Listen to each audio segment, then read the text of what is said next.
Well, hello everyone, and welcome back to another edition of the show. I'm Mark Bader. This is the Bader Show, and we are here at episode 440 with a great guest coming to you today. He was a 125-pound NCAA champion as a freshman at NC State. Here he is, Vince Robinson. Vince, thanks for joining us today, man. How you doing? Good. How about you? How are you doing? I'm great. I'm absolutely stoked. I'm glad to have you here, and I think you said you had some news or something you wanted to share? Yeah, I do got some big news today. So I don't know if people saw, but I entered my name into the transfer portal, and it was just a quick consideration, and I ended up committing to the University of Iowa at 125. So me, Nasser, and Jordan, we gonna and the rest of the team, we gonna get the national team championship next year. You're gonna be a Hawkeye. Yes, sir. Wow! Nah, but April Fools. Get out of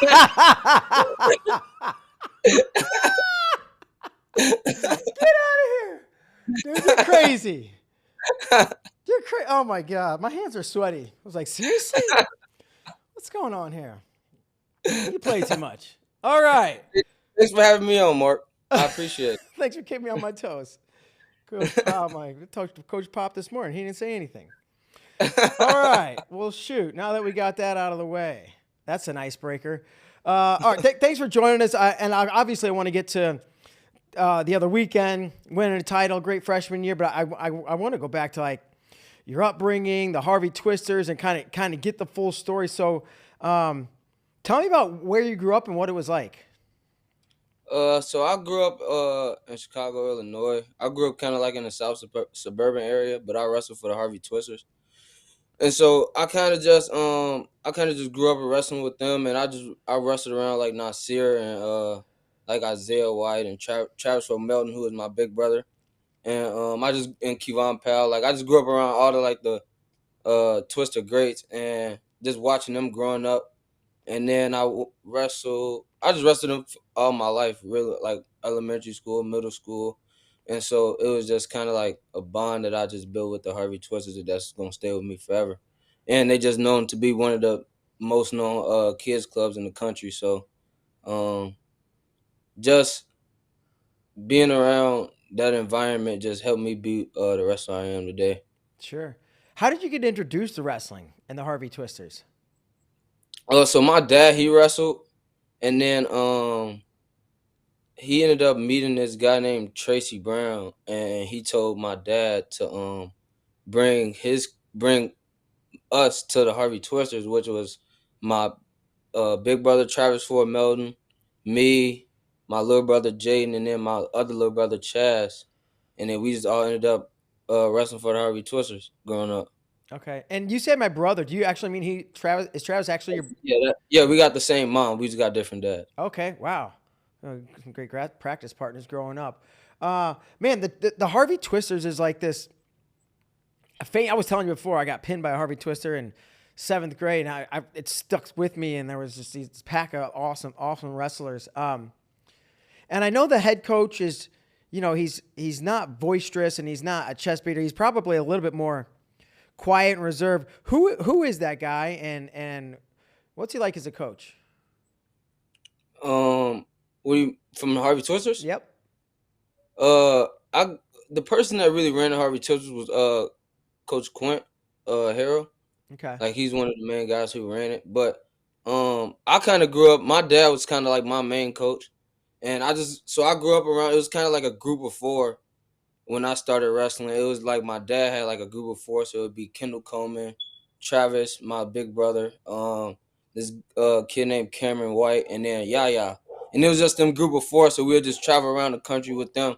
And then it was like my dad was like we had like the next group of 4, so it was like me, JJ, Chaz, and then we had my other cousin named Marco, and it was just us 4 and then us 4. So I just grew up around like that was like my dad's little circle. And my dad trained me most of my life, so. Man, that's like I hope you realize how like kind of unique that is to grow up with a pack of that great wrestlers, or wrestlers of that caliber, growing up wrestling, traveling around with them. What was wrestling just something you did and then later really liked and drew an interest in, or were you like right away you really loved it?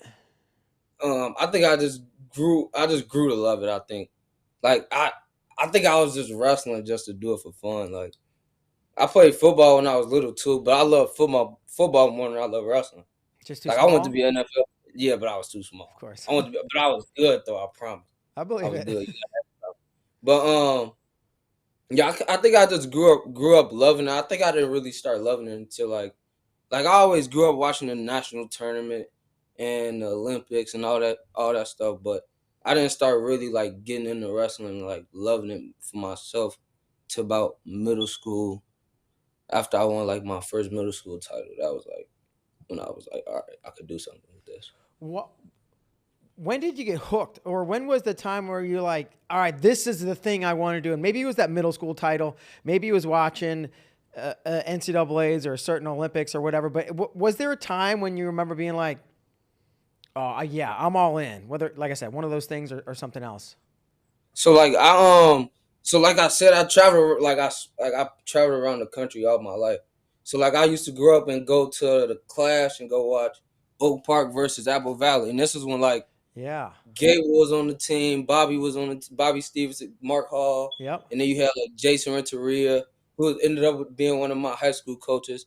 Um, you had like Anthony Magical and all them kind of guys that was on Isaiah White who at Oak Park. And like you just had those kind of guys, and like I just grew up around them, and then like I kind of knew them personally as well. So it's just like I just grew up around that type of environment. Man, it's just kind of like a full circle moment, I guess. Like Sure. when I look back. No, it's pretty awesome. When you look back and you mentioned watching the NCAAs and watching the Olympics, was there a, maybe it doesn't have to be the match that got you hooked, right? Or whatever I said, but was there like a match, either an Olympics or a match at the NCAAs that you watched when you were younger that maybe inspired you or that just stuck out and you're like, wow, I love that match. I want to be wrestle like that guy. So like the first Olympic matches I really watched was like the Jordan Burroughs here, like we wrestled David Taylor and Kyle Dake, and Yep. so that was like the matches that I really got hooked on. Epic. And like that was like but like the national tournaments, I think like I don't really know. I think I just watched it every year. So like I just had different, like I like the David Taylor's era. I like Kyle Dix. I like Yanni's. Like Yanni kind of grew on me like when he was going through the college scene. So Yeah. like when I kind of like how he like moved when he wrestled. So Dude, I I love the think way he like moves. just like different people in the NCAA tournament that I really just like. Yeah, was it the Dakes and Taylors and Burrows and Yanni and watching the tournament, like when did you say to yourself like I want to do that, or I could do that one day, or just whether it's wrestling college or win a national title, but like when did you have aspirations to be like, let's go do what these guys are doing? I think it was like my freshman year of high school. After I lost my first state title, I beat the returning state champ Colton Drusius, and then I wrestled Kodan in the finals, and I ended up losing to him in overtime. And then I ended up going to Fargo like that next year, and I ended up beating Dean Peterson and Nico Provo. And then that was like I was like, all right, now I want to like now it's time to like set like real goals of what I want to do with my wrestling career. Sure. So So when you said I lost state, do you mean did you take second as a freshman? You lost in the finals, yeah, or I took second as a freshman, and then it was COVID sophomore year. And oh. then I lost to Sergio my junior year in the finals, and then I lost to Sergio in the semis my senior year. Oh, so wow, never won a state title and won an Never. NCAA's as a freshman. That's got to be rare, man. Like, okay, okay, yeah, that's wild. So you want to wrestle in college. You're second, can't do sophomore year, third.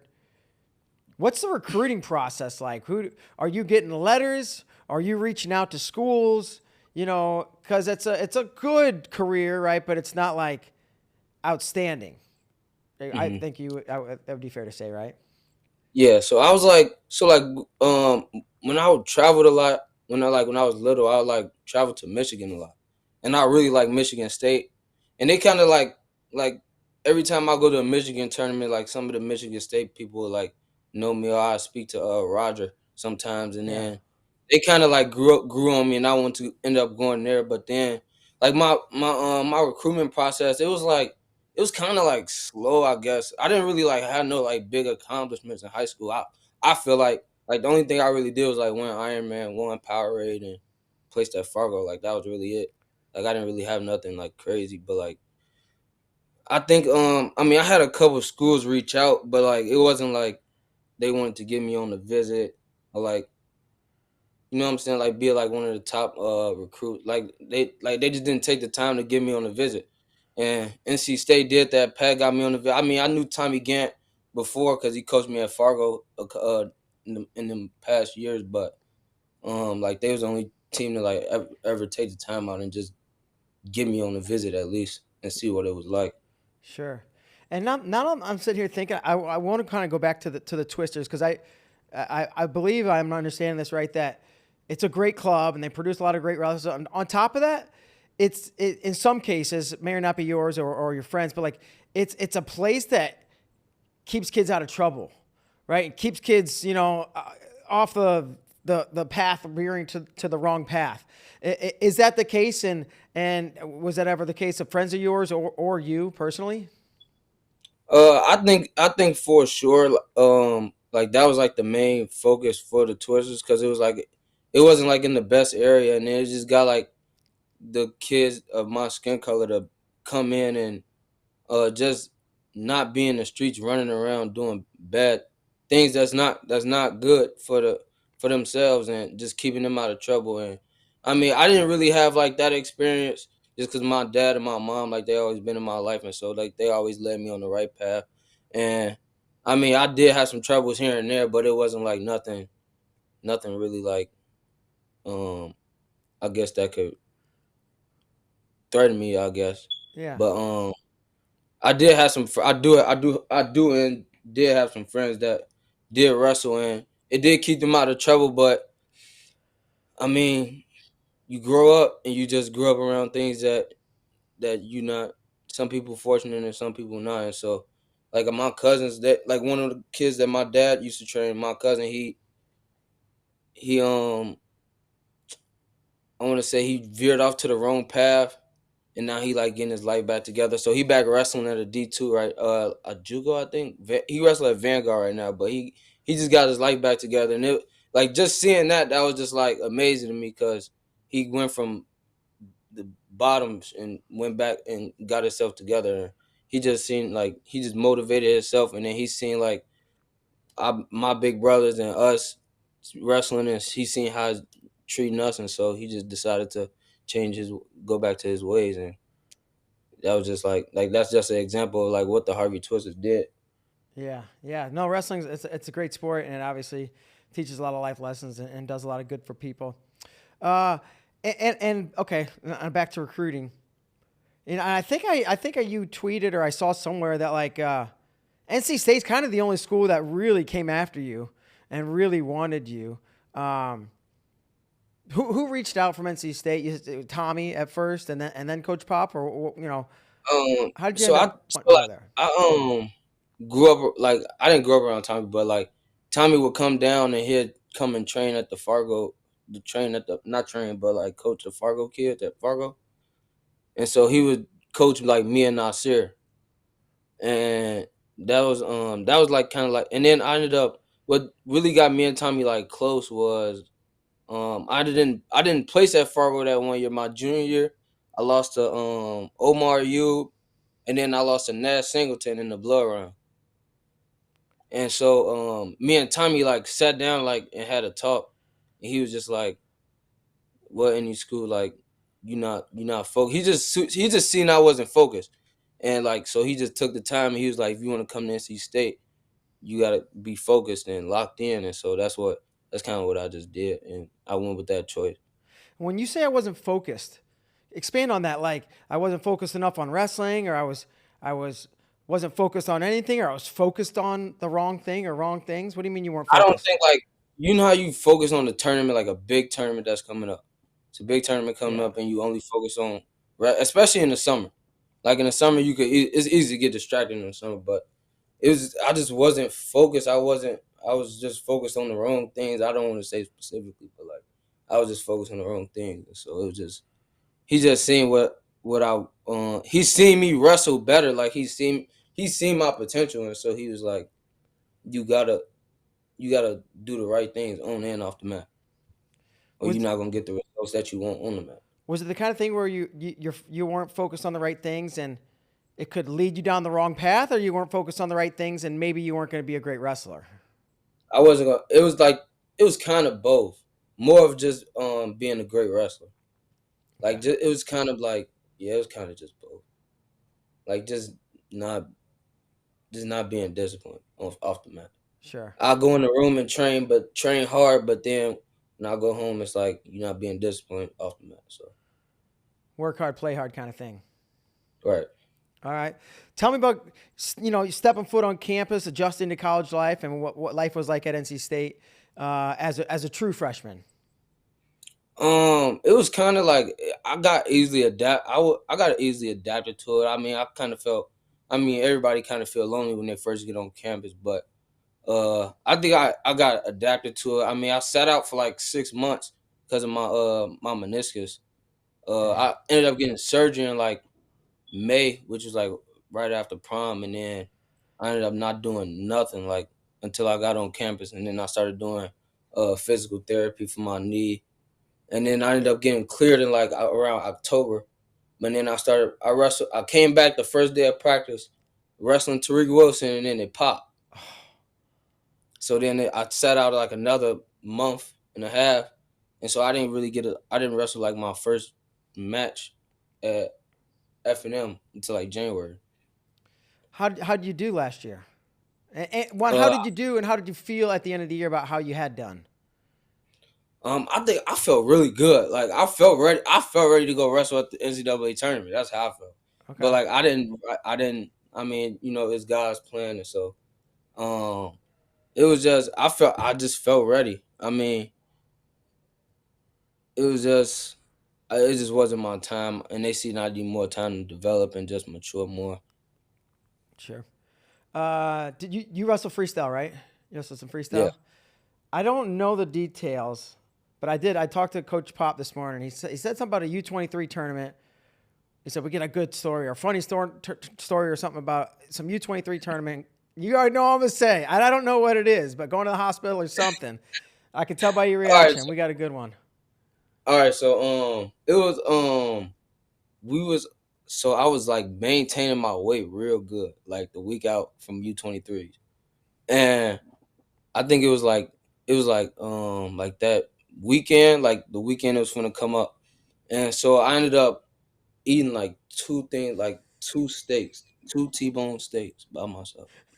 I ate both of them Uh-huh. right before the turn. So then I ended up going back to practice. Like I'm walking around like 30, 31 before practice. Then I came back and I stepped on the scale and I'm 142 and I'm like, oh my.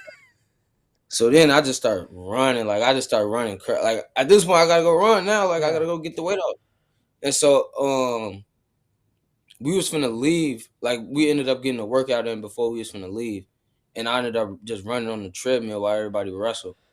And Tommy, I was like going back and forth with Tommy, like I'm not trying to run on the treadmill this fast.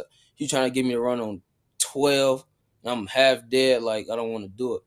And so then I ended up just doing like my own little workout. And I ended up losing like 2 pounds. So I was still like 3, 4 pounds over. So then we ended up getting to Ohio and Tommy was like, all right, as soon as you get to the hotel, let's go. We got stuff on. So then he got me running on the treadmill on like 11, bro. 11 for like 30 minutes. I'm hauling on the treadmill. Yeah. And then I ended up, bro, I just ended up like passing out, bro. And then like I stepped on the scale, I'm 123.8. I'm like, I didn't have to do all that, bro. Did And too then much. I just did too much and now like I just Dang it. felt like dead. Then I just had like a cold shower running on me. Then I'm trying to eat. My dad ended up coming with all the coaches. And he ended up bringing me a Subway sandwich. The Subway sandwich was cold. I'm trying to eat the Subway sandwich, nothing going down. And then they was like, I'm like, bro, my chest. I'm just in the room. I'm like, I can't breathe. and then Jamil Kelly and Espo. This like their first tournament. Like this Espo first time on staff. So like this is first tournament with all the guys, and so he was just like, bro, this kid, he's not gonna make it. Like if you ask them, was I gonna win a national title about a year ago, they'll probably tell you no. No way. They'll look at you and laugh. So did you end up going to the hospital? Yeah, I ended up going to the hospital. They put an IV in me, and then I went to the tournament the next day and watched. Oh, damn. Were those 2 T-bones worth it?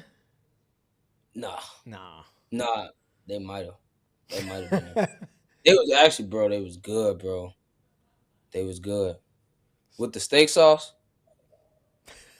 Medium rare. A1 steak sauce. All right. So fast forward to, I don't know, let's say this fall. You know you're talented. You know you're a pretty good wrestler, but you haven't stepped on the mat with the best of the best. You haven't faced the varsity competition or you know, been in the NCAA tournament. What kind of expectations did you have here? Realistically, right? There's what we want to do and what we hope to do. Everybody wants to win, hopes to be a national champion, right? But we're deep down inside. What did you believe at like the start? You know, last fall. When I was last year, I watched the NCAA tournament. Like I watched almost probably every match, like important match, I guess. And I told my coaches I wanted to like go.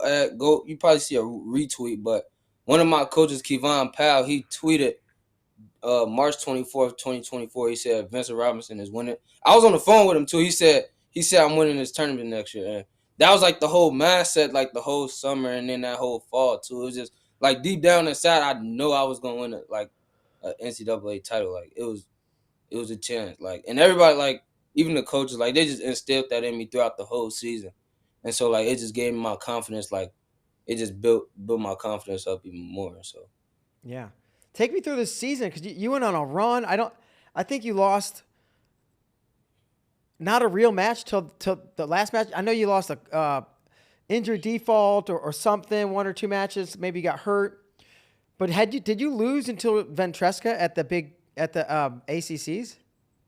yeah, I didn't lose till I wrestled Ventresca at the duel. Or the duel? And those are my only losses of the season. That was the last match of the year. Now I lost to him at ACC. Yeah. Did that? I think they were both like 4-1 or right 1 takedown matches. Did that affect your confidence at all, or did you walk in to Philadelphia saying the same thing? I'm winning this dang thing. The duel, it kind of tore me up just because it was like my first real loss. Like it kind of just hit me like I'm not the best. You know what I'm saying? Yeah. And so it was like it just kind of that one just hurt more. That one hurt more than the ACC one for some reason. But I mean ACC I didn't really care. It was just like we gonna go to the NCAA tournament in 2 weeks, and that's the main goal of the season. Like I gotta be at my peak then. So if I see him there, then I'll see him there, and we gonna make them adjustments that we didn't make in the match. So yeah, man, you know, it's a different environment at the NCAA championships. Take me through your first. You know, you don't have to like go point for point through your first round match or anything, but just like getting down for early rounds. What the environment was like, and then we could talk about. You almost lost your second match, right? You had like a last second score or something like that, right? Take me through a little bit of that. So my first match, I think my first match always just like a warm up match, just to get like my feet moving and get that. Like that's just how my first match always. I always go into my first match like I don't never really like be nervous my first match, like how most people like would be like they'll freeze up or like they feet feel heavy. Like that's why I always try to get a good warm up in. But my first match, that was kind of just a warm up match, so that I just felt good. Yeah, that was kind of like a feel good for the rest of the tournament match. How about that second one? That had a That second one, that one was more frustrating. It was just like he just wanted to slow me down the whole time, and he just held one position, and then it was just I gotta just stay. I tried to stay free, and then I just looked at Tommy. He was like, "Go hit that duck," and then I just wanted to go hit it, and then it just played out perfectly. So Yeah. Backing up again, I guess you said last year you watched the NCAA tournament, the whole thing, all the matches, or lots of them. There's a lot of types of wrestling fans, and there's that. There's also the and I'm one of those people, and a lot of wrestling fans are like, you love the brackets. We love to look at brackets. We love to look at potential matchups, seeds, records. That's like what wrestling fans do, right? Is that you? Was that you? Did you do that for this tournament, or was it like, I don't care? Yeah, of course. Of course. I mean, yes. I Map mean, it out. of course, I looked at the bracket as soon as it came out. I looked at the bracket, and I was like, I just want to see where I'm at. And then I seen my draw. I was like, okay, I like this draw. Then I seen the bottom of the bracket. I was like, okay, this could be a matchup. Okay, this could be a potential semifinals matchup. And my semifinals on the bottom of the bracket was right. So, Yeah. So now, but Dave, some of the top side kind of surprised me. So that was kind of like what did the top side? the top side of our bracket. It kind of surprised me. So. The way it was laid out, or the way it Yeah, played out? I expected the way it played out. Yeah. Like I expected to wrestle Richie and then Lillard. Yeah, that was crazy. Those guys got upset. Yeah. Does that do anything? Is it like, oh, I thought I was supposed to have somebody better? Nah. No. I mean, not really. I mean, I don't really care who I wrestle. I go in with the same mentality every time that I wrestle somebody, no matter if he's number 33 in the country or number 1. So. Yeah. Okay, take me through. Like quarterfinals is Friday morning. It's a pretty big crowd. There's an atmosphere. Semifinals is the atmosphere is as electric as the finals, in my opinion, right? And it's like the dog bone. The half the crowd is drunk, but they're all excited and they're loud and it's intense and it's like I can feel it right. I can feel that energy. Could you feel it? Or are you so tuned out in whatever zone that you're just like, it's just another match? Or do you feel the weight or the gravity of the situation?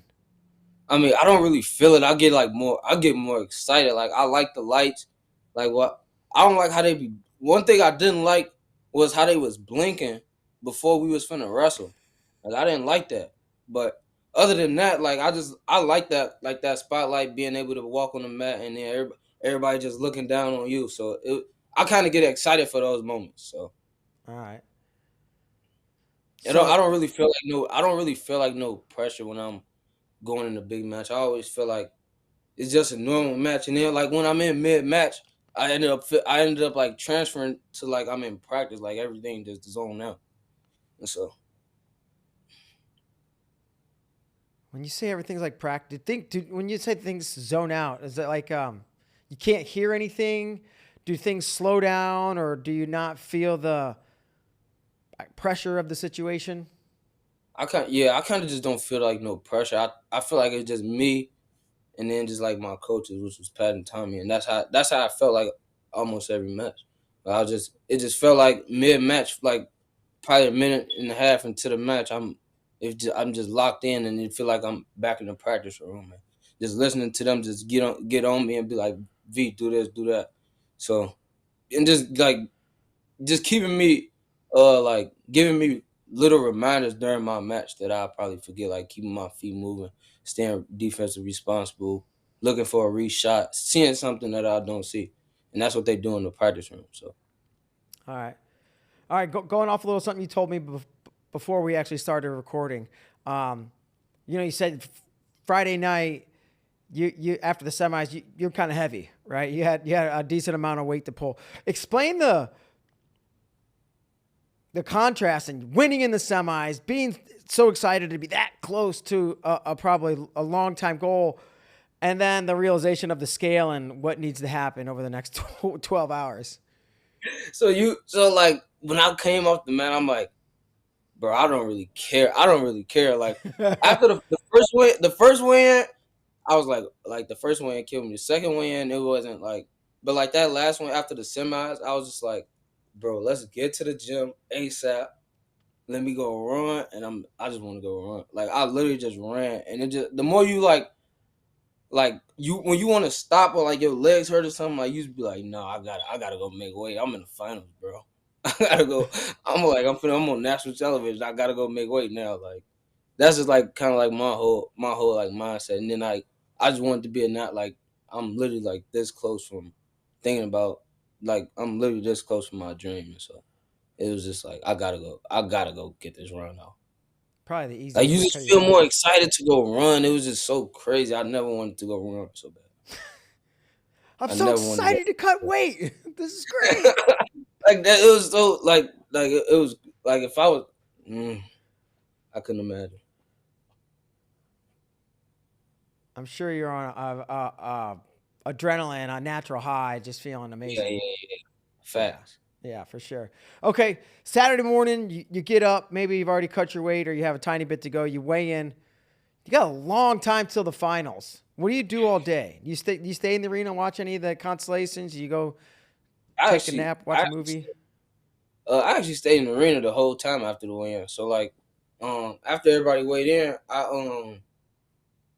I ate, drank, got like rehydrated, like I was gonna go wrestle a match, and then I ended up just going out there doing some footwork, and then I did like a couple shots, fast feet, high knees, and then I was just stayed and watched Maddie and Isaac wrestle, and then I kind of like left like 20 minutes before, like probably like right before Isaac last match, but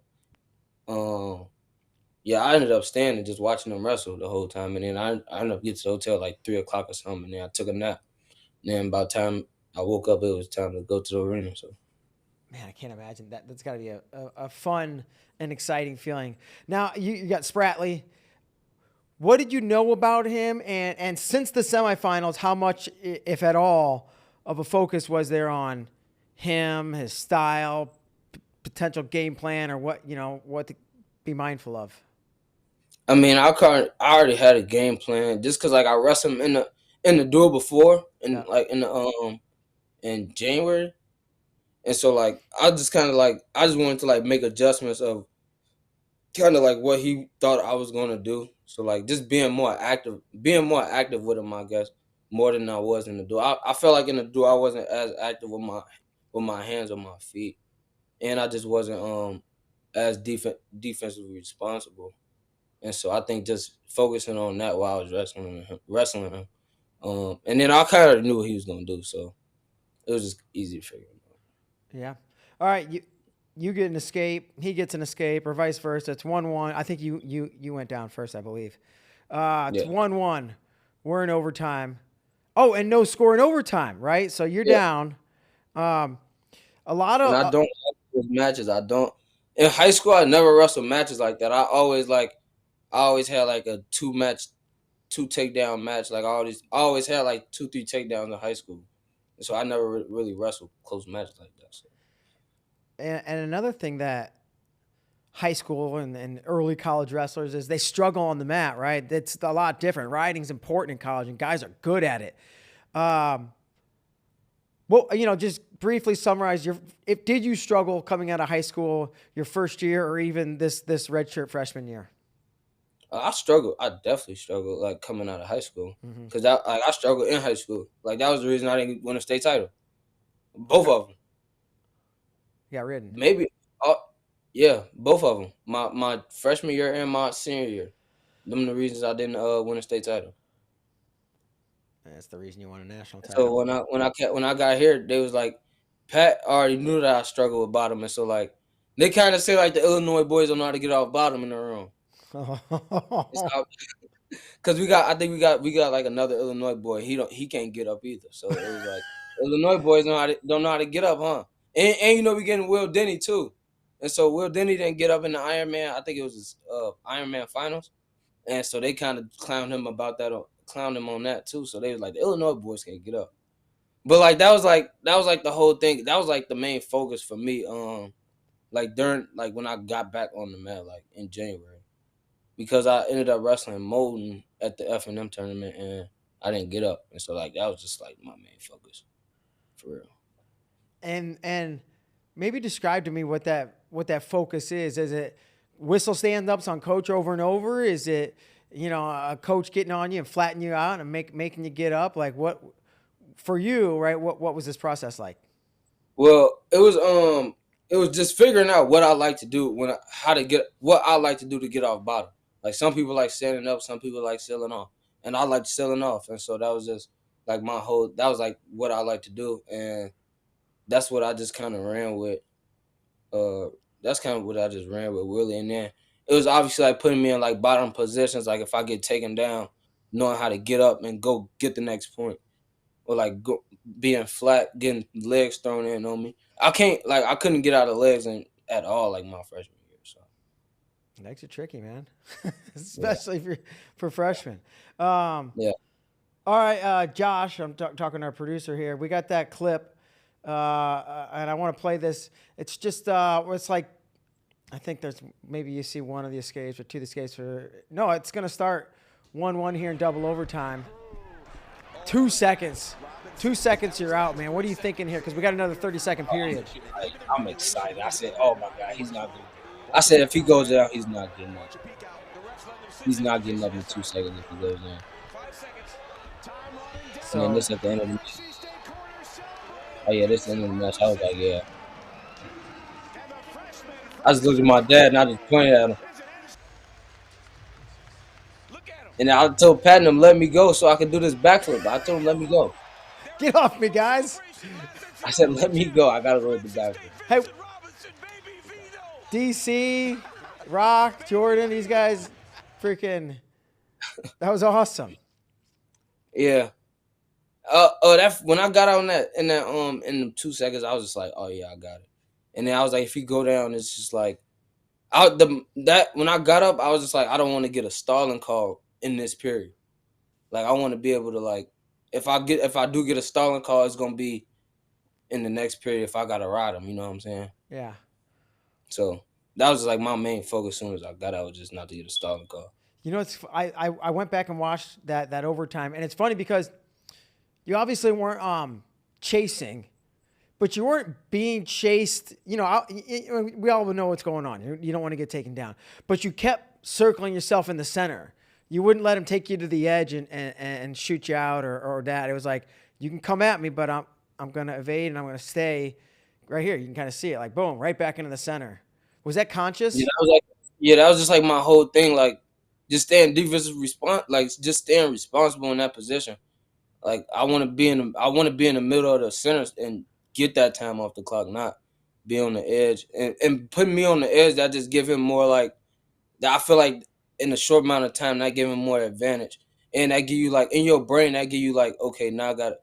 Like that just make you think too much. Where like if you in the middle of the center, I could just worry about being responsible with my defense. Well, if I'm on the edge, now I got to worry about getting my butt back to the center and him not getting on my leg. Yeah. And then I got to worry about if you do get on my leg, now I got to figure out how I'm going to scramble or how I'm going to get out of bounds. And, you know, like it's just little stuff like that. Yeah. There's a lot going on in your head, and it's like that probably, right? All these thoughts or data kind of running through at the same time. The backflip, was this, you said, coaches, get off me, I want to do a backflip. Was that the first time you thought about doing a backflip, or you know, had you seen this moment in your mind and you want to be an NCAA champion? You're like, dude, when I win, I'm doing a backflip. Well, I was my Ryan and Jack asked me what was my celly was gonna be going down from the elevator, and I was like, I had a backflip at the like at our home. I had backflips at our home door, but like it was like. It just made sense. I was like, RJ, I'm probably gonna hit a backflip, bro. Just cause, like, bro, I'm wearing the white and red singlet, the same singlet Caldwell wore. It's just a newer version. It just makes sense, and so it just looked good doing it too. So. Yeah, dude, you got some air. You got a lot of height on that. Yeah. I felt I could have got more, bro, but I was just like, I was just so excited.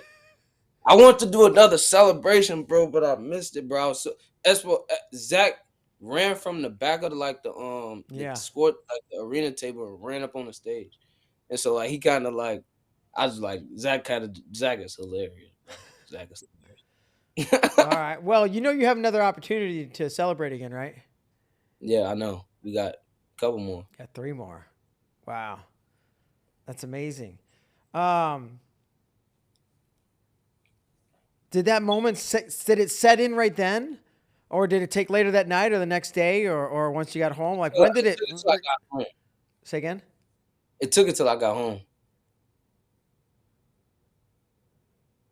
'Cause I didn't end up being like by myself until like Monday because my little brother was here, and so like I was just kind of, I was just like after I sat, I was just like, I really got a national title, and then I was Tommy was just like Tommy just put like it was just a lot of stuff that was going on in the summer, and then it's just like I kind of just worked like my butt off the whole summer for this moment, and then just like the preseason, like all that stuff just was going through my head, and just it kind of just hit home for real.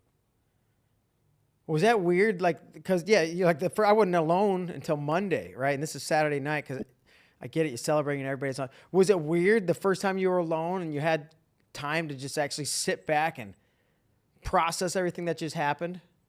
Yeah, because like I haven't been by myself since like ACCs because my tattoo guy came down here and he was doing my tattoos, and so like I was kind of he was kind of like we kind of stayed all together, and then my boy was on the football team, so we kind of stayed all together, and so he ended up finishing my sleeve on my arm, and then right the next day we was going to Philly, and so like it was just like I didn't have time to be by myself before the tournament, and then after the tournament until I got back home. And then when I got back home, it was just like I'm at peace. Like I was really at peace. Like I could just wake up and I was just like I don't have nothing to worry about or do besides my homework. That's awesome. But hold on. Also, you got a sleeve done one day before you left for NCAAs? Yeah, I got it done. He finished it. So I wrestled that ACCs that night. So like he did like the Michael Myers face on my arm, and then Can we see this? yeah, I got you. Hell So yeah. he ended up doing like the Michael Myers face on my arm. So like, he did this one, and like Try to put your arm in the center of the camera there. yeah, Yeah. there you go. So he did this in like December, and then so he finished like the Jason mask, and then he ended up finishing like the Freddy, all in like he finished this in like 2 days, 3 days, and then I put me versus me right here in like blue with a pumpkin, and then bats, and then he put that Spiderweb. spider web right there. He did all that? Yeah, it's supposed to be like a see no evil, hear no evil, speak no evil, kind of Yeah. thing for my arm, and then he kind of put the tree branch at the bottom with the cemetery. He kind of he got to go over it again because it messed up because I wrestled with it so quick, but he got it done fat. He got it done in a good amount of time. Well worth it, I assume, wrestling with it Yeah, fast. yeah. Man, that's awesome. It Thanks. was it didn't really hurt for real. Besides like this part of my arm. All right. Now what? Right? We're gonna go back to freestyle, or are you gonna take some time and just chill, or That's what what's? I'm thinking about. I've been thinking about the last couple of days. I just started, like I said, I just got back on the mat 2 days ago. Nothing wrong with a I break. kind of want to get my health right, of course, just to get my knees like back together and feel good. But I do want to make a world. I do want to plan on making a world team, but it just depends on how I feel around that time. So, and that time coming up, so we'll see. All right. You gonna stay away from the double T-bone steaks this time? Yeah, I am. I know how to do it now. I know how to cut the weight now, so we good. Yeah, cool. All right, man. I got a couple, two little, we'll call them games if you want. First one, I just want to know, Vince Robinson, who's your all-time favorite wrestler? All time. Mm-hmm. Oh, this is a good question. Cause I don't want to seem um like who I like to watch a lot, like the most. Yeah. I like However you want to watching. define it. I like watching Yanni the most. Like American wrestlers, I like watching Yanni the most, and I like watching Austin Gomez a lot, He's fun. and I like watching Mitchell Messenbrink. He's fun. But I think my all-time favorite, uh, it gotta be Jordan Burroughs. It got to be Jordan Burroughs. Cause that's just like who I seen him win an Olympic title. Like that was my first like image of like witnessing somebody like win Olympics. That's probably the most common answer we get. I know. I think it's It gotta be Jordan Burroughs. But I do like my favorite wrestlers that I like to watch is like I like watching Yanni the most. And then I like watching Austin Gomez. And then I think that's it. Yeah. I think I like them. I think I like them watching. I like watching them the most. They are. Like, if I watch them. Oh, and Mitchell Messenbrink. Sure. I like his offense. All very entertaining wrestlers. Yeah. All right, last one. I call it wins and whoopins. So over like the entire span of your career, from your first match ever to the one you just wrestled, one win that stands out as memorable. It could be the national finals. It can be beating a childhood rival or somebody who kicked your butt one time, or any match you ever wrestled that like that win stands out to you. And then like one ass whooping you took, and everybody's got their ass whooped at least once. That just stands with you and you remember it. And that's not fun to talk about, but everybody who's comes on the show tells us about one of their ass whooping. So you can do either one first. One win, one whooping. I think my favorite win was it might have been that Dean Peterson match at Fargo. Okay. No, I'm lying. My favorite win was the win at Ironman in the finals against Canyon Webster. Okay. Hell yeah. And then my worst whooping, and the only person that ever tagged me in a folk style match was Alejandro Rondo. He wrestled at Clarion. I think you know what I'm talking about. Alejandro. Okay. I think he like at 157. He had a heavier weight, but he was the only person to ever tag me, like in a folk style match. In high school or in grade school? No, I was like little. It was like I was probably like 10, 9 years old. Okay. It was at some local tournament. He had I already knew what time it was. I think I lost like 15. I lost 15-0. Oh. I think he took me down and got on top and turned me. Yeah. Sometimes people introduce new things when you're young. You don't know what's going on. At all. But that was like the only person ever taken me in a folk style match. Yeah. All right. Sweet. All right, favorite wrestlers, Jordan Burroughs. We heard about the wins and whoopings. Man, that really brings us down to the end of the line and to the end of this interview, more or less. I do want to say thanks for coming on here. That Valentine's, that April Fool's joke, very good. And I just want to kind of give you the final word to say anything. You shout out, hi mom, tell a joke, give some advice, whatever you want to say, anything. I just want to say, all glory to God. None of this without Him is possible. But I want to thank all my supporters, my family, my friends, my teammates, everybody who just been there for me on this journey throughout my whole wrestling career, not just in college, but my whole career. And then I'm ready to get two. You ready to go? You finna go get another one.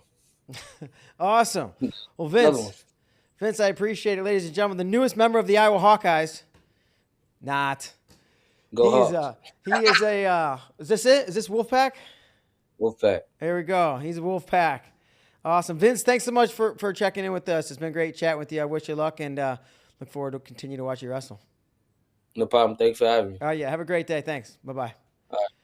All right, folks. That's going to do it. Vince Robinson, NCAA champion 125. We'll see you guys all next week. Thanks.